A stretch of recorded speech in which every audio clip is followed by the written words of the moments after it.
ఐపీఎల్లో నా మద్దతు ఆర్సీబీకేనని ఆస్ట్రేలియా మినిస్టర్ టిమ్ వాట్స్ అన్నారు.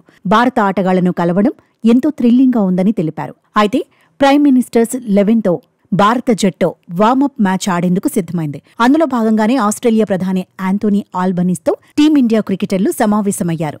ఈ క్రమంలోనే ఆస్ట్రేలియా మినిస్టర్ టిమ్ వాట్స్ విరాట్ను కలిసినప్పుడు తన సంభాషణను సోషల్ మీడియాలో పోస్ట్ చేశారు. విరాట్పై ఉన్న గౌరవంతోనే ఐపీఎల్లో ఆర్సీబీకి తాను మద్దతుగా ఉంటానని వెల్లడించారు. టీమిండియా ఆటగాళ్లతో భేటీ కావడం ఆనందంగా ఉందని, ఐపీఎల్లో నేను రాయల్ ఛాలెంజర్స్ బెంగళూరుకు ధన్యవాదాలు చెబుతున్నానని అన్నారు. అందుకు కారణం విరాట్ కోహ్లీ ఆ జట్టులో ఉండటమేనని వాట్స్ వెల్లడించారు. నేను అతడికి మద్దతుగా నిలవడం ఆర్సీబీ ద్వారానే సాధ్యమైందని పేర్కొన్నారు. తాము అంతర్జాతీయ క్రికెటర్ను ఎవరిని కలిసినా సముచిత గౌరవం ఇస్తామని టిమ్ వాట్స్ వెల్లడించారు. కానీ విరాట్ కోహ్లీకి ఆస్ట్రేలియా క్రికెట్ అభిమానుల మనసులో ప్రత్యేక స్థానం ఉందని తెలిపారు. అతడు మా ఆస్ట్రేలియన్ క్రికెటర్లా ఆడతాడని టిమ్ వాట్స్ అన్నారు.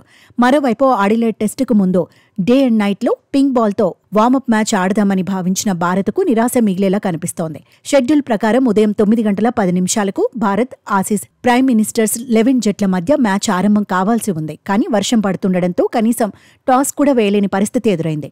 ఇక అంతకుముందు కాన్బెర్రా స్టేడియానికి వచ్చిన ఆస్ట్రేలియా ప్రధాని యాంథోనీ ఆల్బనీస్ భారత క్రికెటర్లతో ఫోటోషూట్లో పాల్గొన్నారు. అందులో గులాబీ బంతిని ప్రధాని చేత పట్టుకుని కనిపించారు.